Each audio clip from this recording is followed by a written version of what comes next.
Kuna mtu anajiona kabisa mimi ni mtu fulani. Angalia watu wa duniani.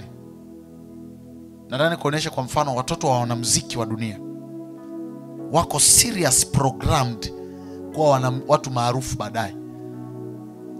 Wanatengenezwa kabisa kuwa watu maarufu baadaye, na sio kuwa watu maarufu kwenye eneo lolote, kwenye muziki huko. Wangapi wananielewa? Kwa hiyo wanatengenezewa purpose mapema, kusudi mapema. Angalia wanasiasa. Ukienda kwenye yale makundi ya watoto wale ya wanasiasa, kuna makundi yao ya watoto, sijui chipukizi, sijui nini. Kule unakutana na watoto wa wakubwa ndio viongozi kule. Maana yake taifa linakuwa programmed kuendeshwa na familia za wanasiasa. Kwa hiyo akitoka yeye atakuja mtoto, na yeye mtoto atamprogram mtoto wake, atakuwa mjukuu. Kwa hiyo ukiangalia wanasiasa ni watoto wa wanasiasa, wajukuu wa wanasiasa ndio viongozi wa nchi. Why? Kuna early revelation of the purpose. Sisi uko wetu, familia yetu ni wanasiasa. Kwa hiyo na mimi mtoto wangu atakuwa mwanasiasa. Kwa hiyo wanampeleka kwenye chipukizi kule.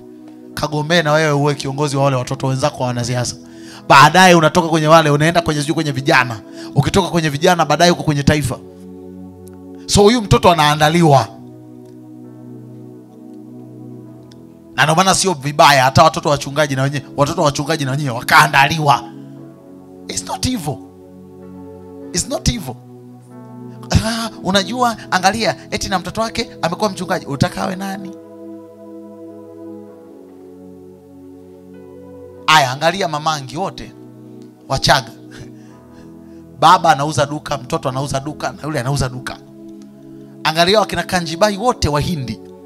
Wote babu anauza duka. Nenda mjini maduka ya Wahindi, yale ni maduka ya familia. Anatoka babu, anakuja mjukuu, kitukuu, wote duka. Ili duka lilikuwa la fulani, la babu yetu. Ni utajiri wa familia. Angalia Waarabu. Ni Wakristo peke yao ambao hawanaga early revelation of the purpose. That's why kuna point ambayo inafikaga watoto wanataga kwenye maisha, wanakwama kwenye maisha. Kwa nini wanakwama? Kwa sababu hapa kulikuwa na tatizo kwenye wazazi. Walishindwa kudefine kusudi la watoto mapema. Maandiko yanasema mlee mtoto katika njia impasayo. Njia impasayo ni nini? Ni purpose.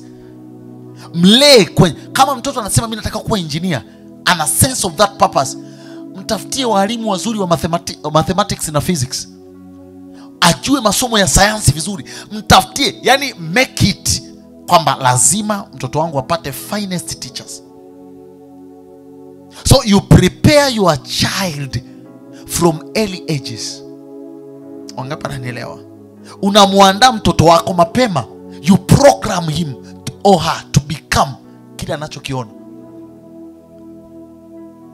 It is very dangerous. Mzazi, unaona mtoto wako ana sense of purpose fulani ndani yako, na you don't expose him or her kwenye kile ambacho anakitaka. Na nikwambie kitu kimoja, kwa kadiri mtoto anavyozidi kukaa na kupenda kitu fulani, ndivyo anavyozidi kuwa. Kwa sababu it is out of love you become a certain destiny. It is out of love. Ukishajikuta unapenda. Mimi toka nikiwa mtoto napenda kuwa pastor. Baba yangu sio mchungaji, mama yangu sio mchungaji, mimi ndo mchungaji. Na ni out of love. Toka nikiwa mtoto I love. Utakuwa nani? Pastor. Utakuwa nani? Pastor. Utakuwa nani? Pastor. Naenda chuoni, chuo kikuu, utakuwa nani? Pastor. I'll be a pastor. Nasoma, pastor. Takuwa pastor. I'm ready to be a pastor. I'm programmed to be a pastor. I'm wired to be a pastor. In my heart, it is what I love. Baba anasema tafuta kazi mwanangu, angalau ufanye kazi fulani na fulani. Anambia baba hapana. Ndani yangu I see myself a pastor. Kwa ningeenda kwenye kazi yoyote, otherwise ningesema ningekuwa banker. Kule kwenye benki ningegeuza mahali hapo kwa kanisa, kwa sababu mimi ni pastor. Umenielewa? Ningeenda mashuleni, ningekuwa pastor, ningekuwa nahubiria wanafunzi badala ya kuwafundisha. And by the way, nimewahi kufundisha mwaka 2014 na 15 nilikuwa nafundisha. So nilipokuwa nafundisha nilikuwa na feel very happy. Kuna wakati niko na pepo amelipuka bana. Yesu toka. Katika Yesu toka. Sometimes tunafundisha darasa hili afu pepo analipuka juu darasa hili. Sasa muite pastor. Kuna mtu anaelewa ninachoongea. Kwa hiyo vipindi vya dini nasema pastor, muite pastor tufundishe. Nenda nafundisha. And I was very happy. Yani nilikuwa very happy kufundisha neno la Mungu kuliko masomo nilikuwa nafundisha. Why? I'm a pastor. Umenielewa ninachoongea? Unanielewa ninachoongea? Yeah. Kwa hiyo early revelation of the purpose inakusababisha kutengwa mapema. So kwenye miaka ya mapema unaweza ukatengwa ukawa mtu fulani. Watoto wanaweza wakatengwa ukajua kabisa huyu atakuwa mtu fulani. So unamprogram. So even kwenye maombi yake atatengwa. Consecration to prayer inatokea pale ambapo mtu ameshaelewa purpose yake. Maombi yake yanakuwa na nguvu kwenye eneo lake. Umenielewa ninachoongea? Maombi yanakuwa na nguvu kwa sababu at this time I understand. So I impose all my energy kwenye hicho kitu. I pray God use me. Mungu nitumie kwenye kitu fulani. So energy yangu yote naipeleka kwenye kile kitu ambacho najua Mungu ameniita. Kama ni mfanyabiashara, maombi yako yanatakiwa yawe focused kwenye biashara. God bless my business. Expand my business. Tanua biashara yangu. Ongeza biashara yangu. Ongeza biashara yangu. Ongeza biashara. Unapokuwa mfanyabiashara, useme ongeza washirika wangu. Unasema ongeza biashara yangu. So hata kama unaombea kanisa unasema Mungu libariki kanisa letu. Lakini baadaye unajiombea Mungu bariki biashara zangu. Bariki kazi zangu. Nipe akili ya kumiliki masoko. Nipe akili ya kuona fursa. Umeelewa ninachoongea? Sema amen kama unanielewa. So haya mambo hayatokei kwa bahati mbaya. Sio nini? Bahati mbaya. Ni early revelation of the purpose. Early revelation of the purpose. Lakini namba 2, kitu gani kinarahisisha kutengwa, kinachorahisisha mtu kutengwa kwake mapema? Jambo la pili ni kutengwa kwa wazazi. Consecration of the parents. Consecration of the parents. Consecration of the parents. Utasoma Luka sura ya 2 na nitakushauri kaisome yote, nitakuelezea tu. Elizabeth na mume wake walikuwa ni watu waliotengwa na Zakaria. Walikuwa wote ni watumishi wa Mungu, wote ni makuhani. Zakaria ni kuhani, Elizabeth ametoka kwenye kabila la Walawi. Umeelewa ninachoongea? Hao watu wote walikuwa wameshatengwa kwa ajili ya Mungu. Zakaria ni kuhani, then Elizabeth ni mke wa kuhani. So Mungu anatafuta kutembelea taifa la Israeli, amlete nabii wake. Anaenda namtembelea Zakaria. Kuna mtu ananielewa ninachoongea? Kwa nini anamtembelea Zakaria? Anamtembelea Zakaria na Elizabeth kwa sababu tayari walishatakaswa, walikuwa consecrated. Kwa hiyo wazazi ambao tayari wako consecrated ni rahisi kuproduce watoto walio consecrated. Nielewa. Angalia, Zakaria anatokewa na malaika, Elizabeth anatokewa na malaika. Hebu tuangalie mstari wa 13 na 14 na 15. Lakini yule malaika akamwambia, usiogope Zakaria, maana dua yako imesikiwa, na mkeo Elizabeth atakuzalia mtoto mwanamume, na jina lake utamuita Yohana. Angalia, toka wakiwa ujana hawana mtoto, wakati wa uzee Mungu anamtokea na anamwambia, sikiliza Elizabeth, bibi huyu atakuzalia mtoto, jina lake utamuita Yohana, nawe utakuwa na furaha na shangwe, na watu wengi watakufurahia kuzaliwa kwake, kwa sababu atakuwa mkuu mbele za Bwana. Angalia, Yohana anatengwa kwa ajili ya hatima kubwa kwa sababu ya wazazi waliotengwa na Bwana. Kwa hiyo wazazi walio consecrated, waliotengwa kwa ajili ya Bwana, wanatengeneza kizazi kilichotengwa kwa ajili ya Bwana. That's why kati ya kitu ambacho kila mtu lazima kichukulie serious ni personal consecration. Personal consecration. Mimi ni mtumishi wa Mungu. Uwe na shauku ya Mungu. Uwe na hamu ya kuona Mungu anatengeneza uzao wenye kumcha yeye kupitia wewe. So unakuwa consecrated vessel for God to prepare a fearful generation. The generation that will fear him. Hichi kizazi ambacho kinaweza kikamcha Mungu kinatengenezwa na mzazi anayemcha Mungu. Kwa hiyo watoto wanaozaliwa kutoka kwa mzazi anayemcha Mungu wanakuwa programmed kuwa na fear of the Lord. Wanatengenezwa kuwa na hofu ya Mungu. Angalia, anasema kwa sababu hiyo huyu Yohana atakuwa mkuu mbele zake. Atakuwa mkuu mbele za Bwana kwa sababu gani? Kwa sababu ya wazazi. Sio kwa sababu ukweli kwamba Yohana alikuwa muombaji. Wazazi ndio walikuwa waombaji. In fact, Zekaria alikuwa kwenye zamu ya maombi. Alikuwa kiongozi, na wakati ule kama kuhani alikuwa na zamu yake ya maombi. Alikuwa na shift. Ameingia for 7 days of prayer. Ameingia ndani kuomba kwa ajili ya taifa. So kule ndani anakutana na malaika. Wangapi wananielewa ninachoongea? Na malaika wanampa promise.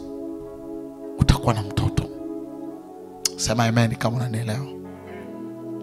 Na hapa kilichosababisha ni nini? Ni wazazi kutakaswa, wazazi kutengwa. Kwa hiyo consecration ya wazazi ili affect maisha ya Yohana. Lakini pia unaweza ukasoma kitabu cha mambo ya kitabu cha Waamuzi sura ya 13. Samsoni kuzaliwa kwake, mama yake alikatazwa asinywe kileo. Maana yake alikuwa consecrated. Ndio usiguse kileo kwa sababu yule mtoto atakayezaliwa ndani yako atakuwa mnadhiri wa Mungu. Kwa hiyo mzazi amekuwa consecrated for God. Baada ya mzazi kuwa consecrated, then mtoto anayetokea ni mali ya Mungu, ni consecrated for God. Wangapi wananielewa? Wangapi wananielewa? Kwa hiyo consecration ya mzazi ina uwezo wa kuathiri consecration ya mtoto. Kuna dada mmoja nilikuwa namwangalia. Huyu mdada anatukanaga matusi kweli. Unanielewa ninachoongea? Sitamtaja jina. Anatukanaga matusi kweli mitandaoni sana. Hana aibu. Muongeaji, mlopokaji. Kuja kuangalia hata mama yake na yeye ni mlopokaji. Umenielewa ninachoongea? Anaongea vile vile. Huyu mtu wazazi wake, mama yake, yeye alikuwa anajizalia na kila mtu. Yaani kila mtu, mtoto ana baba yake. Mtoto wake aliyezaliwa ni mdangaji. Unaelewa ninachoongea? Mama alizaa watoto, kila baba, kila mtoto ana baba yake. Mtoto aliyezaliwa na yeye, pamoja na kwamba ana umaarufu, lakini ni mdangaji. Now you see, maana yake kuna kitu jana tuliangalia. Unaweza kubeba mimba afu ikazaa madhara. Mbeba mimba imezaa madhara. Kwa sababu gani? Kwa sababu tumbo lake alipo consecrated. Mkapa ananielewa ninachoongea? Kwa hiyo effect inatoka kwake inaenda kwa watoto. Sasa na yule dada naye amezaa watoto. Amezaa mtoto. Ukimuona yule mtoto anavyochapika mdomo, now you can understand these things are generational. Hiki kitu kinatoka kizazi kinaenda hata kizazi kingine. Na ndio maana wewe usipokuwa smart kuwaandaa watoto wako kumpenda Mungu, hao watoto wako watakutana na hicho kizazi ambacho kimeshalanduka akili. Bibi yake mwenyewe bangi ziko mbele, mama yake bangi ziko mbele. Mtoto sasa unakutana na kitoto ndo akieleweki. Ndo hao watoto wetu sasa. That's why we have assignment to prepare these people. Tuna assignment ya kuwaandaa watoto wetu kwamba kuna kizazi kiko mbele. Hichi kizazi sio cha kawaida. I want to tell you, sisi tunaona haya tunayoyaona, watoto wetu watayaona zaidi. Miaka inayokuja, mtu anavaa chupi kabisa anatembea barabarani, na unakutana nao na anakusalimia habari ya saizi na ushtuki. Miaka tunayoiendea. Lakini je, umewaandaa watoto wako kukutana na movie za jinsi? Kwa sababu itakuwa kama movie. Kabla Yesu hajaja, dunia lazima iwe kama Sodoma na Gomora. Itakuwa hivyo. Na ndio maana maandiko yanasema kama ilivyokuwa katika nyakati za siku za Sodoma na Gomora. It means hizi siku zitajirudia. Na zitakapojirudia ndio Yesu atakuwa anarudi. So, je, tunawaandaeje watoto wetu kwenda kukutana na hichi kizazi? So, principle of consecration ndio ambayo ina preserve uzao wetu. Lazima kwanza wazazi wawe consecrated. Lazima kwanza matumbo ya wazazi yawe consecrated. Waanze kuwafundisha watoto kama ambavyo ilikuwa kwa kwa Eunice, kama ilivyokuwa kwa Timotheo. So hao wazazi walikuwa wanaimpart watoto wao. Paulo anakutana na Timotheo, Timotheo alikuwa imparted na bibi zake na mama yake. So angalia effect inayoendelea. Effect inayoendelea ni huyo sasa, bibi amejizaa. Baada ya kujizaa, naye mama amejizaa. Na nikwambia ukweli, ndio wanakuwa maarufu. Sisi watoto wetu wasiwe maarufu. That's why omba hata watoto wako Mungu awape majina. Kwa sababu wasipokuwa na majina, watakuwa influenced na watoto wa wapumbavu. Utarescue vipi au watoto wako? Ni kuwafanya waanze kuelewa kusudi lao mapema, alafu waanze kuexhibit their purpose. Waanze kulionesha kusudi lao. Wakianza kulionesha, watu watawajua mapema. Sasa ona mtoto wa fulani, ona mtoto wa fulani, ona mtoto wa fulani. So mpaka anafika miaka 30, wow, kila mtu anasema mtoto wa fulani, mtoto wa fulani. Nikwambia ukweli, hata serikali inatafutaga watu maarufu. Na ndio maana watu ambao serikali inawatumia wote, wawe wana akili au hawana akili, wewe wana hekima au hawana hekima, wewe unaweza kuona ni wahovyo, lakini serikali kiangalia inaona hawa ndio watu wa kuwatumia. Kwa sababu serikali inatafuta watu ambao wataweza kupush agenda zao ziende. Sasa watoto wa wenye hekima wamefungiwa ndani. Watoto wa wajinga wanaongoza nchi. Wanatembea humo, unakutana nao, ndo wanaitwa influencers. Wanatengeneza wengine kuwa nani? Influencers. Watoto wako watakuwa influenced na watoto. That's why you have to program your children to have greatness. Angalia, Mungu anamwambia Yohana, anamwambia huyu mtoto atakuwa na ukuu. So anampa mtonyo, anamshtua. Mungu anamshtua Yohana, anamshtua Zekaria, ili asije Elizabeth akazaa mtoto akamwambia wewe utakuwa mfanyabiashara. Anambia hapana, huyu mtoto atakuwa na ukuu fulani ndani yake. Anakuwa na defined purpose. Yesu alipokuwa anazaliwa, akuzaliwa kwa kushtukiza. Maria mtu amejikuta na mimba. Malaika ilibidi amtokee amuelekeze, hii mimba, huyu mtu atakuwa hivi na hivi, atakuwa mwokozi wa ulimwengu. So ili wakati ukifika Yesu anazaliwa, Mariamu asianze kusema huyu mtoto atakuwa mfanyabiashara, atakuwa anauza mboga pale sokoni, au atakuwa na landa mbao kama babake. Wangapi wananielewa? So kwa njia hii utagundua sasa, kama mzazi amekuwa consecrated, maana yake watoto watakuwa affected na consecration ya mzazi. That's why always unatakiwa kuwa expose watoto wako kwenye kile ambacho Mungu anataka. Kuwa expose watoto wako kwa Mungu wako. Ukiangalia kuna baadhi ya wasanii wanachukua watoto wao busy, wanaenda nao disco club, wanaenda nao kule, wanawaonesha club. Kwa hiyo kitoto ni kidogo, lakini macho yake kameshazoea kuona mambo makubwa makubwa. Kwa hiyo kanakuwa kameshazoea kuona vitu nini vikubwa. Okay, ndio hivi wanavyotakiwa kuvaa. Kama baba anacheza na yule kwa vile, kwa hiyo mimi natakiwa nicheze wapi? Nacheza pa baba pale pale. Kwa hiyo katoto kakiwa kadogo ni kajanja, tana katoto kasera.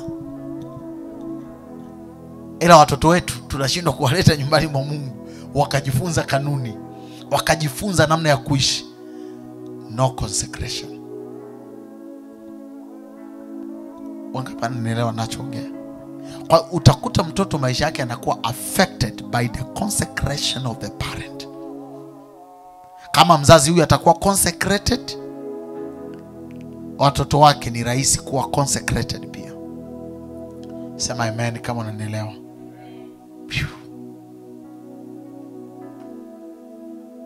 Vitu vinavyorahisisha kutengwa kwa mtu mapema. Kesho tutaendelea na jambo la 4 na la 5 na la 6. Wangapi wamenielewa? Nimefundisha very slowly kwa sababu nataka unielewe. Kwa hiyo ukikutana na mtu ambaye yuko very focused kwenye eneo la maombi, kwenye eneo fulani, ni tafsiri rahisi kwamba huyu mtu alikuwa na sense of purpose early. You cannot pray if you don't know your purpose.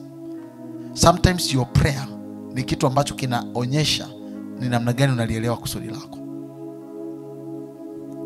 Sema amen kama unanielewa. Kama hutaki kuomba, sometimes ni kwa sababu uelewi wewe ni nani. That's why you don't want to pray. Nimemwona Bwana, nimemwona Mfalme,